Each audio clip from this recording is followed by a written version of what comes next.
Baik, Assalamualaikum warahmatullahi wabarakatuh. Kami dari kelompok satu izin mempresentasikan tentang PBLUD TP Apel Arema SW yang beranggotakan saya Mirta Felisa Anggara ini absen 14. Saya Agustan Nurulya Aziza absen 2. Saya Abdul Nafis Safwan absen 1.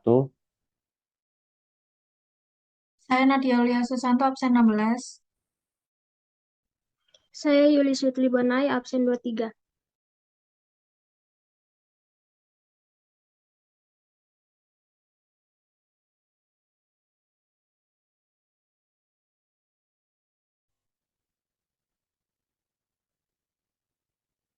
Yang pertama, kita akan belajar tentang profil perusahaan. Udik Repe Apel Arema SW merupakan salah satu perusahaan manufaktur yang bergerak di bidang pengolahan apel menjadi keripik apel. Nama perusahaan Udik Repe Apel Arema SW, tanggal berdiri tahun 2012, pemilik Bapak Winardi, lokasi Jalan Wonojoyo Rejoso, Kota Batu, Jawa Timur. Tahapan proyek pengerjaan itu ada 7. Yang pertama, mencari perusahaan manufaktur. Kedua, membuat proposal dan RPP. Yang ketiga, melakukan wawancara kepada perusahaan yang akan digunakan sebagai objek proyek. Yang keempat, membuat transaksi yang dibutuhkan. Yang kelima, membuat bukti transaksi. Yang keenam, pembuatan siklus. Yang terakhir itu ada proses produksi. Yang pertama, siapan bahan baku, yaitu bahan utamanya apel segar, bahan tambahannya gula, garam, dan air. Langkah pertama itu pilih apel yang matang, cuci apel hingga bersih dari kotoran. Yang kedua, pengupasan dan pemotongan. Kupas kulit apel, bisa juga dibiarkan tergantung selera. Yang kedua, potong apel tipis-tipis dengan ketebalan seragam kurang lebih 2-3 mm agar kering dan merata.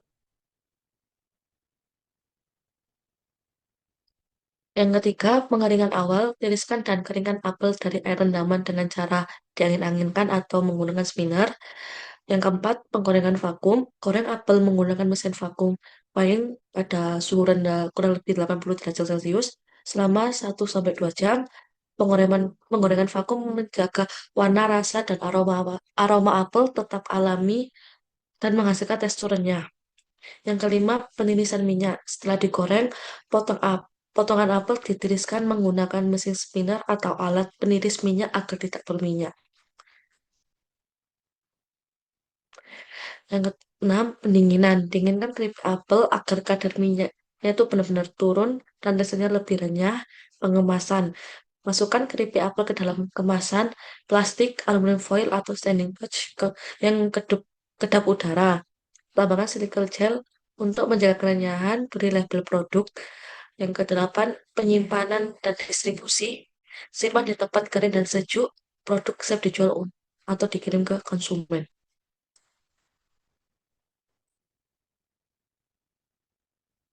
Yang yaitu yang selanjutnya itu adalah kebijakan akuntansi. Yang pertama, perusahaan menggunakan accrual basis dan pendapatan neraca. Perusahaan menerapkan basis akrual dalam pencatatan transaksi keuangan, yakni pendapatan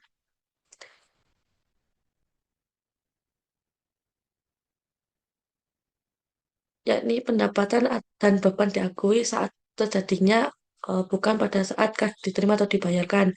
Dalam penyusunan laporan keuangan, perusahaan menggunakan pendekatan neraca. Pendekatan ini memfokuskan pengakuan dan pengukuran atas aset dan liabilitas terlebih dahulu, yang kemudian akan menentukan pengakuan pendapatan dan beban. Yang kedua, perusahaan menggunakan metode FIFO dalam pencatatan persediaan barang. Perusahaan menggunakan metode FIFO yang mengasumsikan bahwa barang yang pertama kali masuk gudang atau toko adalah barang yang pertama kali dijual. Yang ketiga, penyusunan dilakukan menggunakan metode garis lurus sesuai umur manfaat aset, seperti contohnya itu putih memorial, 200 50 juta itu harga perolehan, 20 tahun itu umur manfaat aset 1/12, karena yang dihitung adalah penyusutan untuk 1 bulan, jadi 250 juta dibagi 20 tahun, hasilnya 12.500.000.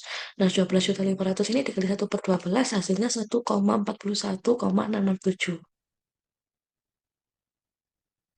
Yang keempat, perusahaan tidak menerima retur pembelian dari pelanggan. Kebijakan ini menjelaskan bahwa UD Kripik Apel Arema SV tidak menerima retur atau pengembalian barang dari pelanggan dengan alasan apapun, termasuk barang rusak, tidak sesuai, atau karena pelanggan berubah pikiran. Penjualan yang dilakukan bersifat final dan tidak dapat dibatalkan. Tujuan dari kebijakan ini adalah untuk ketertiban dalam proses penjual dan pencatatan akuntansi, serta menghindari kesalahpahaman atau kerugian dari pihak perusahaan. Oleh karena itu, pelanggan diharapkan memeriksa kondisi dan kesesuaian barang dengan teliti sebelum melakukan pembelian agar tidak terjadi masalah setelah transaksi selesai. Yang kelima yaitu gaji karyawan dibayar setiap akhir bulan. Eh, Yaitu terdiri dari pencucian plus kupas 1 karyawan, potongan 2 karyawan, penggorengan 1 karyawan, dan packing 2 karyawan. Yang selanjutnya itu desain desain sistem dan prosedur akuntansi biaya atau siklus akuntansi biaya. Yang pertama, kebijakan akuntansi yaitu menetapkan metode pencatatan dan penilaian. Yang kedua, klasifikasi akun, mengelompokkan akun biaya, bahan baku, tenaga kerja, dan BOP. Yang ketiga, desain formulir, bukti kas keluar, kartu harga pokok pesanan, dan lain-lain. Yang keempat, desain jurnal, pencatatan transaksi produksi. Yang kelima, desain buku besar yaitu rekap saldo tiap tahun. Yang keenam, desain laporan keuangan HBP, laba rugi pajak.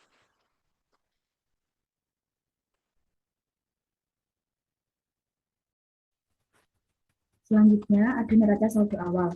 Neraca saldo awal UD Arema SB menggambarkan posisi keuangan perusahaan pada awal periode yang memuat saldo kas, bank, persediaan, aset tetap serta akumulasi penyusutannya serta modal. Penyajian ini menunjukkan bahwa seluruh saldo akun telah disusun secara seimbang antara debit dan kredit sehingga dapat digunakan sebagai dasar yang andal untuk pencatatan dan pengolahan transaksi akuntansi pada periode selanjutnya.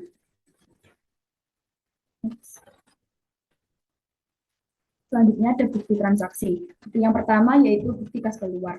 Bukti kas keluar adalah bukti transaksi yang dibuat setelah ada kas yang keluar dan dilakukan untuk pembayaran tunai. Selanjutnya ada bukti kas masuk. Adalah bukti transaksi yang dibuat setelah ada kas yang masuk dan dilakukan untuk pembayaran tunai. Selanjutnya, bukti penjualan adalah bukti yang dibuat ketika ada penjualan masuk dan sudah dilakukan DP 50%. Setelah itu, bukti pembelian dibuat ketika ada pembelian yang menggunakan metode pembayaran kredit.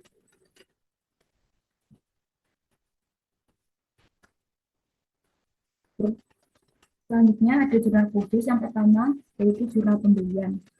Jurnal pembelian UD Arema SG per 31 Desember 2024 mencatat transaksi pembelian bahan baku tidak langsung dari toko sembako sejahtera yang dilakukan secara kredit, sehingga persediaan bertambah dan diimbangi dengan peningkatan utang usaha. Selanjutnya ada jurnal penjualan. Jurnal penjualan mencatat transaksi penjualan selama bulan Oktober, November, dan Desember 2024 yang dilakukan secara tunai maupun kredit dengan pencatatan penerimaan piutang atau uang muka, pengakuan pendapatan penjualan, serta pengurangan persediaan melalui pencatatan harga pokok penjualan secara seimbang.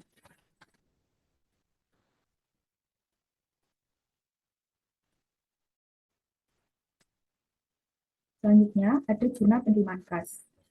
Jurnal kas masuk atau penerimaan kas mencatat seluruh penerimaan kas perusahaan yang berasal dari hasil penjualan, pelunasan piutang pelanggan, dan penerimaan lain sehingga saldo kas bertambah dan diimbangi dengan pengurangan piutang atau pengakuan pendapatan secara seimbang.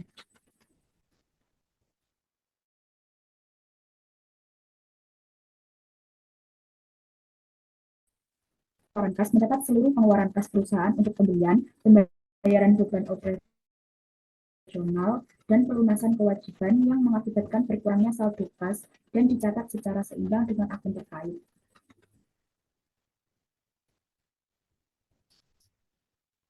Daftar aset. Daftar aset UD Arema SB menunjukkan pengelompokan aset tetap dan bahan habis pakai beserta nilai perolehan, umur ekonomis, dan metode penyusutan garis lurus, sehingga dapat menggambarkan total nilai aset yang dimiliki serta dasar perhitungan penyusutan perusahaan secara umum.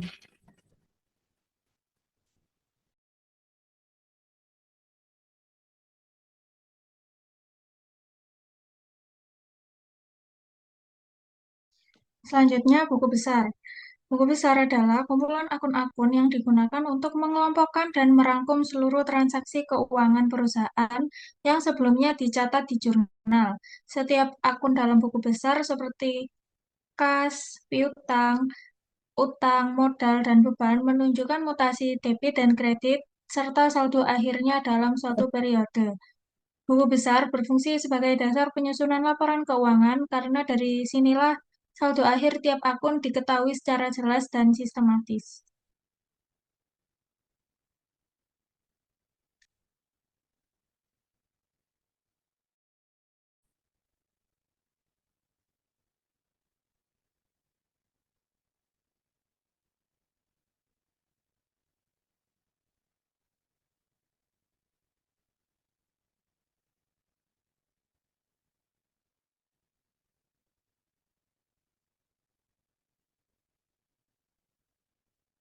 Selanjutnya, jurnal memorial.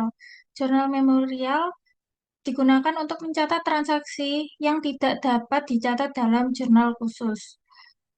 Seperti ini pemindahan dari barang dalam proses ke barang jadi. Jurnal ini berperan penting untuk memastikan semua transaksi tetap tercatat dengan benar sesuai prinsip akuntansi. Selanjutnya, kartu biaya pesanan. Kartu biaya pesanan digunakan untuk mencatat seluruh biaya yang terjadi pada suatu pesanan tertentu. Di dalam kartu ini dicatat biaya bahan baku langsung, biaya tenaga kerja langsung, dan biaya overhead pabrik yang dibebankan ke pesanan tersebut. Kartu biaya pesanan berfungsi untuk mengetahui total biaya produksi setiap pesanan sehingga perusahaan dapat menentukan harga jual dan mengukur laba secara lebih akurat. Selanjutnya, jurnal penyesuaian. Jurnal penyesuaian ini dibuat pada akhir periode akuntansi untuk menyesuaikan saldo agar mencerminkan kondisi sebenarnya. Penyesuaian ini dilakukan karena adanya transaksi yang belum dicatat atau belum sepenuhnya diakui, seperti penyusutan bangunan, penyusutan peralatan pabrik, lalu pembebanan BOP. Nah, jurnal penyesuaian memastikan laporan keuangan disusun sesuai dengan prinsip akrual. Selanjutnya, kertas kerja. Kertas kerja digunakan untuk mempermudah penyusunan laporan keuangan. Kertas kerja biasanya berisi neraca saldo sebelum penyesuaian, lalu neraca saldo setelah penyesuaian, akun nominal, dan akun real. Kertas kerja ini membantu dalam memeriksa ketepatan pencatatan dan menghindari kesalahan sebelum laporan keuangan disusun. Selanjutnya, laporan harga pokok produk, harga pokok penjualan. Nah, ini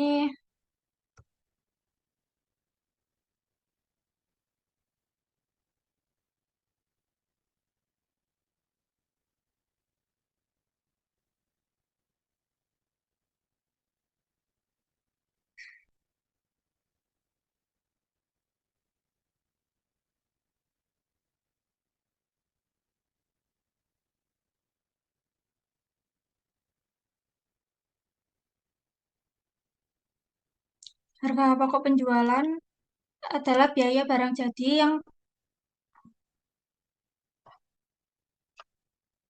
laporan harga pokok penjualan adalah biaya barang jadi yang telah terjual dalam periode ini. Nah, harga pokok penjualan ini berasal dari persediaan barang jadi yang dikeluarkan saat terjadi penjualan dan dipindahkan menjadi penutupan.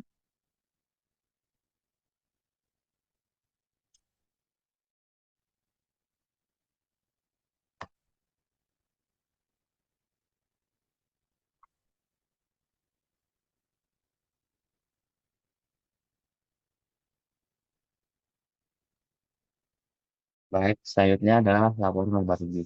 Jadi, udah remaja ini udah ada laporan laba rugi. Yang pertama, laporan laba rugi 30 November. Nah, laporan laba rugi itu laporan keuangan yang menjadikan kinerja keuangan perusahaan selama periode tertentu. Jadi, laporan ini menunjukkan apakah perusahaan itu mengalami laba atau rugi. Jadi, pada tren 30 November ini, perusahaan dari Maxwell mendapatkan pinjaman bersih sebesar 12.500 dan hasil akhirnya yaitu laba bersih senilai 552.706. Next,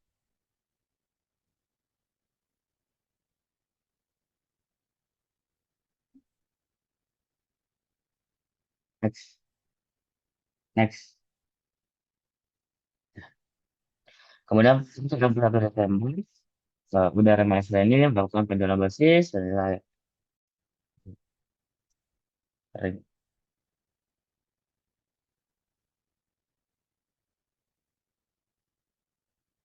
ya. Kemudian laporan perubahan modal. Jadi laporan perubahan modal atau ekuitas ini adalah laporan keuangan yang menunjukkan perubahan modal atau ekuitas perusahaan selama periode tertentu. Jadi udah remaja sebelum-sebelumnya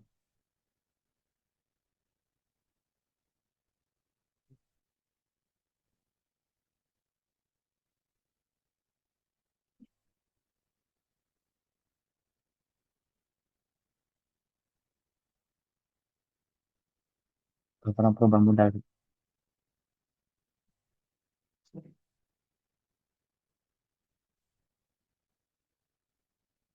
Halo? Jadi modal modal awal perusahaan di RMSB ini sebesar 259.397.254. Nah, kemudian ada total kerugi pada 31 Desember yaitu 7.913.000 dan kemudian tambahan modal kemudian modal akhir yaitu 263.310.014 rupiah. Mas, laporan posisi keuangan. Nah, baik, laporan posisi keuangan. Laporan posisi keuangan adalah laporan keuangan yang menunjukkan posisi keuangan perusahaan pada satu tanggal tertentu meliputi aset, liabilitas, dan ekspektasi. Jadi, pada laporan posisi keuangan ini, Udara Mahasiswa ini memiliki jumlah aset lancar yaitu 32.481.267 rupiah. Kemudian nota aktifannya 259.397.294 rupiah, nota pasifnya 259.397.294 rupiah. Next.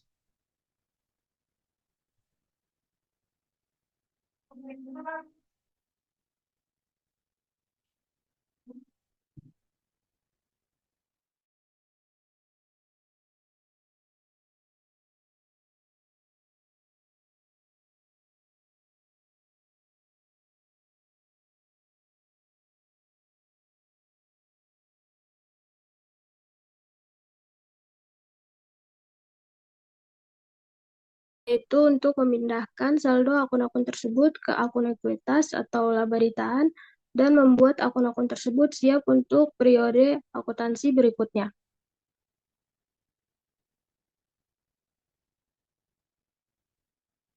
Selanjutnya, NSSP atau neraca saldo setelah penutupan. Neraca saldo setelah penutupan adalah neraca saldo yang dibuat setelah jurnal penutup dibuat.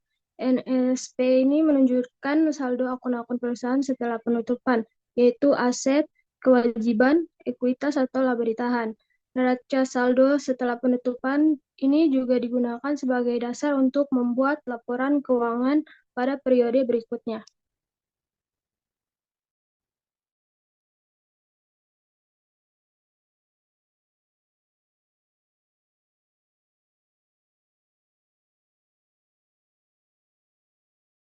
Baik, dan terakhir adalah kesimpulan dapat diambil dari kesimpulan ini bahwa kita dapat mempelajari sistem perusahaan dari perusahaan Udah Kritik Apel Arema Iswell Dari melakukan wawancara untuk mendapatkan informasi perusahaan hingga membuat tersebut masih